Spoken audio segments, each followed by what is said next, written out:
Libre. Round robin. Well, Another chance if they should lose today on Sunday. And John Best is just piling up the points now. take a look at the second chance points of Formula Shell. Patay na naman! Noy Castillo, who has seen his minutes dwindle. Johnson, yes. This is too early actually to give up. Oo. 8 minutes and 11 Malayo seconds. pa to. 11 lamang yung hinahabol mong yan. Castillo takes a PLDT long distance offensive rebound ni Chris Jackson. And Formula Shell has erected their biggest lead now. Bounce back into the game with Dunkin' Donuts. Sounds good. Tastes even better. Pinasimulan ni Quan Johnson ang fourth quarter with a short stab to cut down the Formula Shell lead to 6 points. John Best, sasagutin kaya? Wala. Rebound struggle picked up by Quan Johnson. Almost gets stripped. As we take a look at the numbers by quarters dito kinito, ha? Dinilaan pa ni... Oh! And there's the offensive rebound and rather the offensive foul. Ayan na naman, nag-showboat na naman dito si Quan Johnson. Masyado maraming galaw. Oo. Ito, panuorin natin. Maganda yung depensa. Hindi naman kailangan eh. Oh. Oo. At andun lamang si Jun Marsan. Yung slow mo na yan brought to you by Smart Gold. GSM sets you free. Actually, dinidilaan niya si John Best, no? Because almost got tripped pero hindi namang nakuha ni John Best yung bola. Kanya dinidilaan niya. Before he knew it, nandun na yung depensa ng Formula Shell. Kanya he tried a fancy behind the back wraparound. Yun, offensive foul. Buti hindi siya dinalaan ni John Best pabalik. Oh. Belat. Eto, uy, may foul si Ato Agustin. Ato Agustin will pick up his first foul. That's the first team foul for Santa Lucia. Mga kaibigan, ito po ang inyong bayan ng superstars, ang inyong tahanan, ang PBA Commissioner's Cup. Magandang gabi sa ating mga kababayan sa lalawigan ng Rizal, lalong-lalo na dyan sa Muzon, Taytay, Rizal, sa San Mateo, Rizal at sa Antipolo, Rizal. Magandang gabi po sa inyo lahat. Welcome sa bayan ng superstars. Traveling violation laban kay John Best. And that'll be another turnover here. Ibabalik ang bola as we take a look at our Vice Chairman of the Board, Mr. Ricky Velez ng VTV, and of course si Lito Anzures, ang ating kasama sa PBA. Watching this game, just some of the celebrities on hand today. And running Bagaan yun, bagaan yun. Between Castillo and Manzano. Ito na naman, muntik na naman maagawan. Oo. Ang pasa, parang bala. At si Agustin, hindi malaman kung anong gagawin. Parang napakainit na bola. Libre. Round robin. Well, pinaupo na ni Coach Adonis Sierra ito si Quan Johnson because too many turnovers and too much showboating. Karagdagan pa doon, mukhang nasaktan ito si Quan Johnson kanina.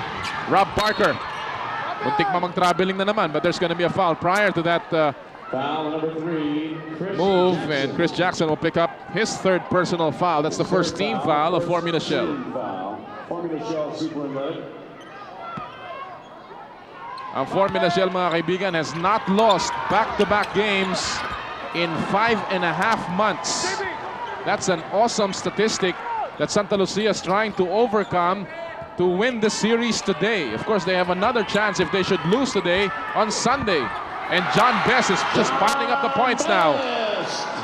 10 puntos na po ang abante ng Formula Shell, 65-55. Humihingi ng timeout. Hindi matawag-tawag. At ang Santa Lucia, medyo maganda yung pasimula nila. Si Johnson nakapukol kagad ng 2 puntos. But all of a sudden, they just fell apart here.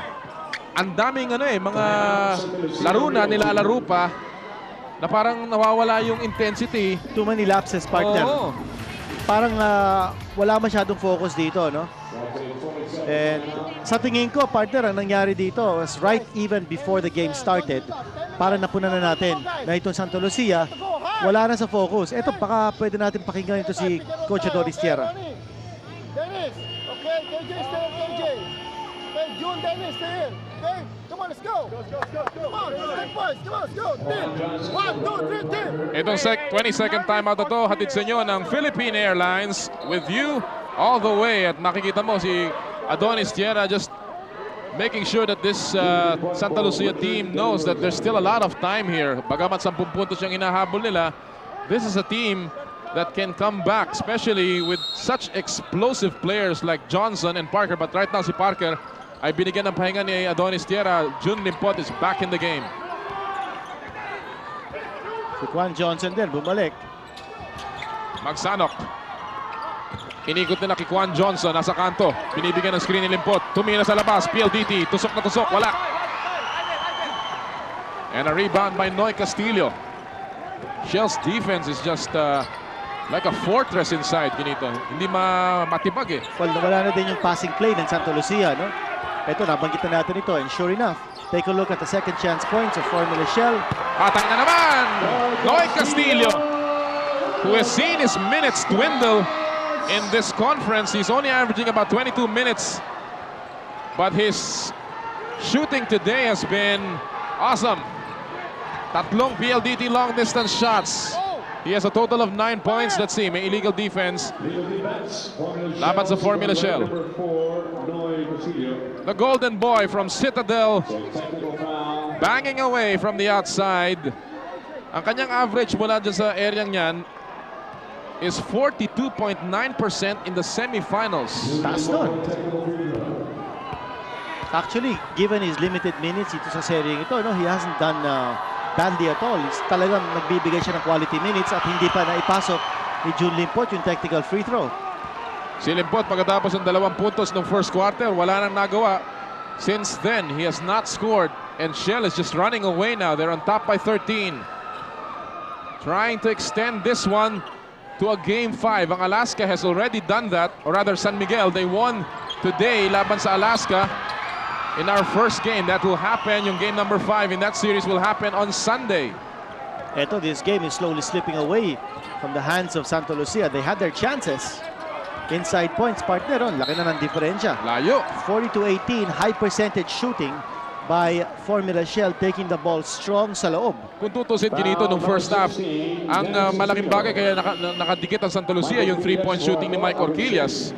They were 6 of 12 from the 3-point areas. We take a look at Rob Parker. And talking about Orquillas, he's back in the game. But in this second half, well, si Quan Johnson had one 3-point shot kanina, but that is just about it para sa kanila. Well, partner, ewan ko lang kung ito si Coach Adonis Tierra has already raised the white flag, no? But I don't think he can afford to sit Robert Parker down for too long. That's right. Ito, magandang rebound ni Michael Orquillas. Dapat biglang mabuhay itong Santa Lucia, no? Because they've been playing so lethargic. Johnson, yes.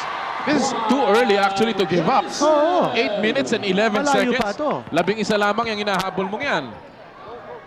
This game is far from over. Jackson, double team. Pumala si Magsanok, binigay ngayon kay John Best, laban kay Dennis Espino. 9 seconds sa kanilang shot clock. Pablo is in the middle, now falls away, in and out, rebound by Dennis Espino. And they've got a bit, you know, they have to have a sense of urgency, pero hindi dapat magpanic because malayo pa itong larong ito. Johnson. Tumira nang wala sa forma at lalabas yung bola. Yun ang mga hindi dapat gawin.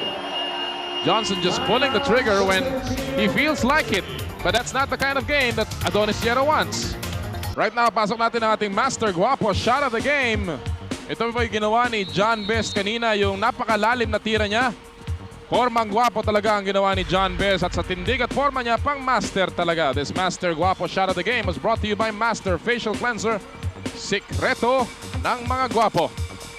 And talk about John Best, he just passed off kay Chris Jackson. Noy Castillo, inilabas kay Jun Marsan. With 6 seconds of shot clock, Mintes, pero another offensive rebound para sa Formula Shell. Partner, binalik muli ni Coach Adonis Tierra si Rob Parker, so that's a good sign for Santa Lucia. They are not given up. And with good reason. Foul number 16, Dennis Espino picking up a foul. Masyado niyang dinikitan si John Best. At ngayon ang depensahan, Espino taking on John Best at si Parker ang kumukuha kay Victor Pablo. Limpot is on Chris Jackson as we take a look at the second half numbers here. Ito talagang jetan-jetan Santa Lucia. Only 14 attempts as against 27 attempts for Formula Shell. Libre si Marsan, pero nandun si Limpot. Pinili, taba, nakabingwit ng malaking isda. Isdang tiga Surigao. Jun Limpot. picking up his second foul, and that'll send Jun Marsan to the free throw line. Pinagmamalaki ng Alaminos, Pangasinan. Lagi kong sinasabi that he's a very interesting story sa PBA. One of the success stories, in fact. 5th round pick itong si Jun Marsan, but he has been a survivor sa big leagues. Alam mo, ang up description dito kay Jun Marsan ay hard-nosed. He's a blue-collar worker. Yes. When it comes to play every night, kita mo naman, maski na hindi siya nakakapuntos, yung depensa niya nandiyan dyan. And also gives matchup problems for the point guards, no? Of the Exactly. opposing teams. Malaki siya, physical player. Ito, double team on Parker. Ako, ano naman Again, yan? oo. Ano na naman pinagkagagawa? Tinapon na naman niya yung bola. Ayun na Ito naman ang fancy-fancy. Ito yung 3-point shot. Wala. Puro sa pansitan sila ano to eh. Mapupulot eh. Noy Castillo. This is a 13-point lead now.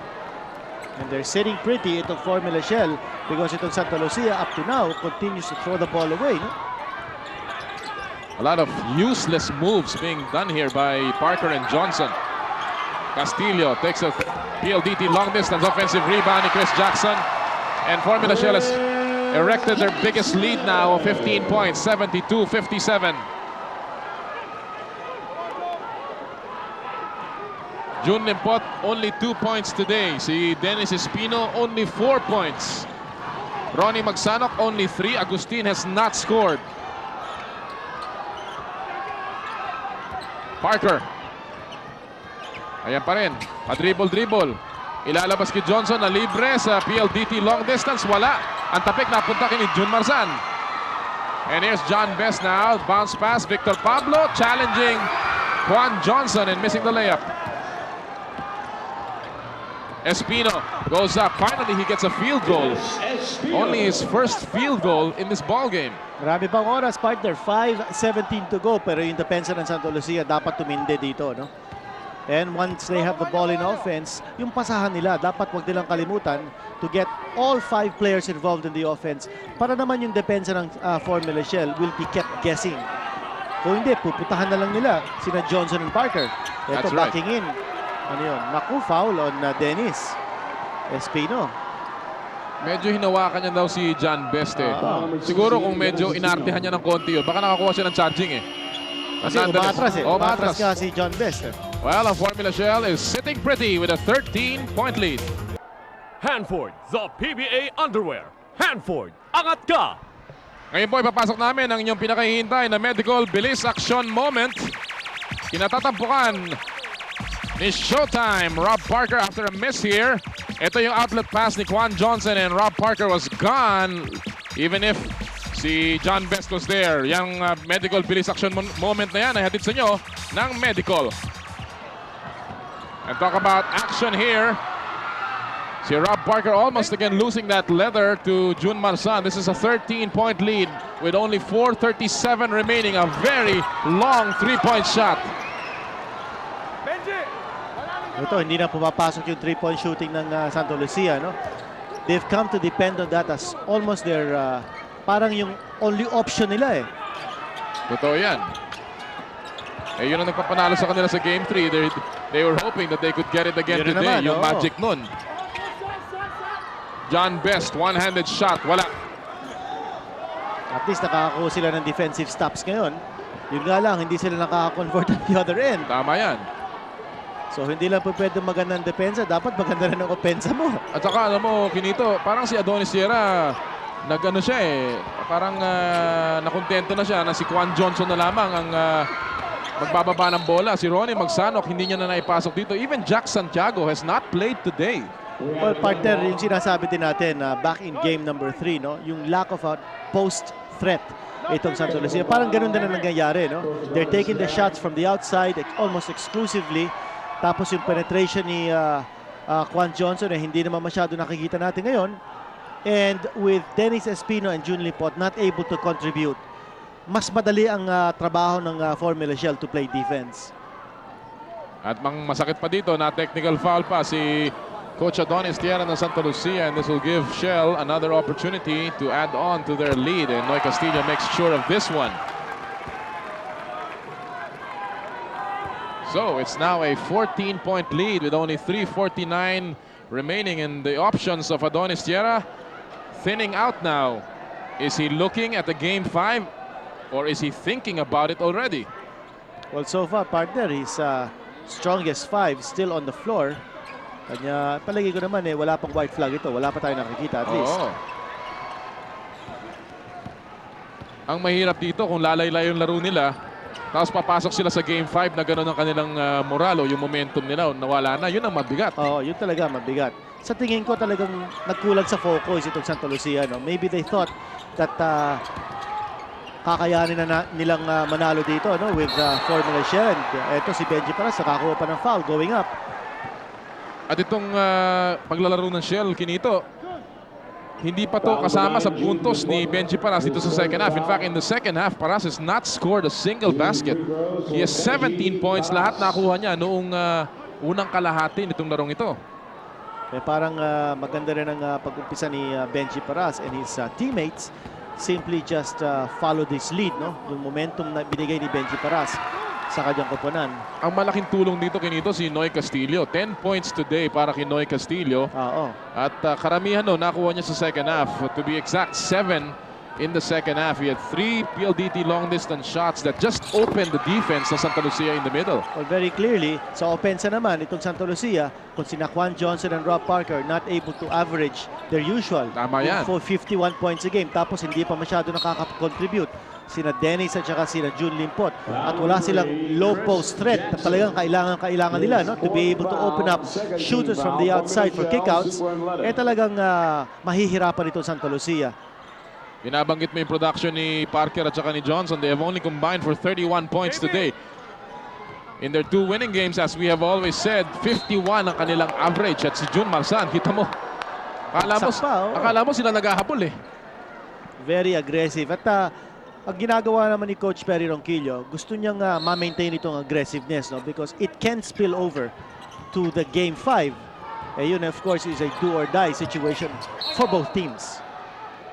Naipit si Parker at binalibag na lamang niya ang bola sa binti ni Chris Jackson. It will remain with Santa Lucia with only 3:05 remaining in this basketball game. And we're certainly now seeing the shadows of game 5 slowly creeping in here. They're trying to give Juan Johnson an isolation, and again, he loses the ball. Again, Pinapuwersa niya. Kung nandun na yung double team, dapat ipasa na niya. Pero hindi. Yun ang sinasabi natin kanina. They've lost their focus as a team. Ayan, pinag-uusapan ng focus. Ito talagang focus na focus doon sa kanyang dapat gawin. Bumomba mula sa labas. Pang-apat na PLDT long distance shot ni Noy Castillo today. And a prime candidate. Hindi yata nagmimintis from 3-point range. We'll check his numbers. Jun Limpot with a meager reply here. But mukhang Kinito, magkakaroon tayo ng doubleheader on Sunday, and it will be a very, very interesting wind-up to what has been a fantastic semifinals ng PBA Commissioner's Cup. Well, unbelievable ito, partner. This is almost like a dream come true for not only PBA fans, but basketball fans of all kinds. That's right. Well, papasok na po tayo sa Twilight Zone as we enter the last 2 minutes, brought to you by Winston, now in an international pack. Ito si Robert Parker, pumukol na naman from 3-point range. Not there.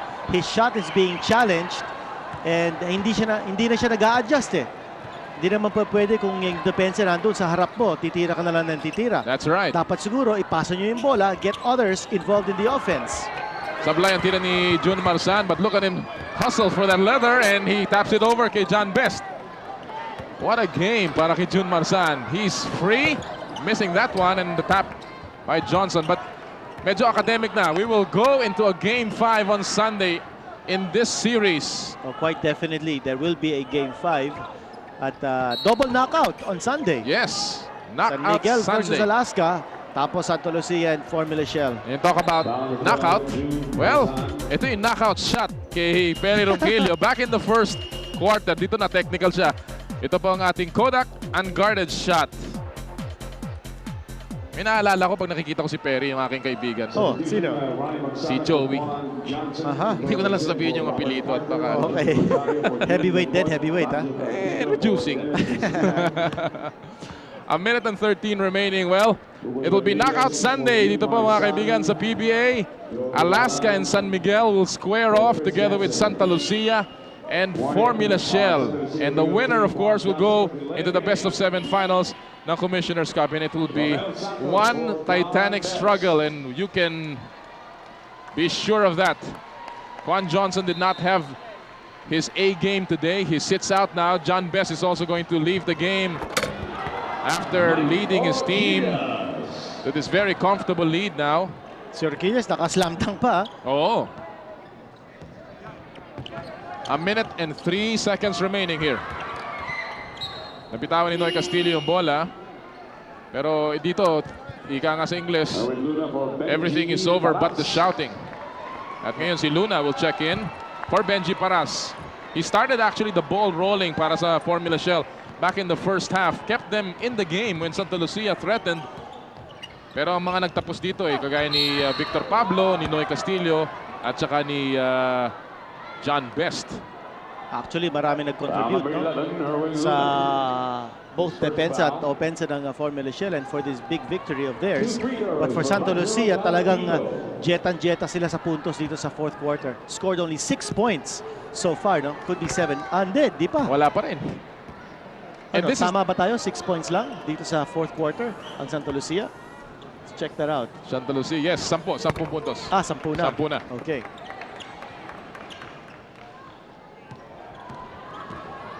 And here's the layup by Noy Castillo, missing that one.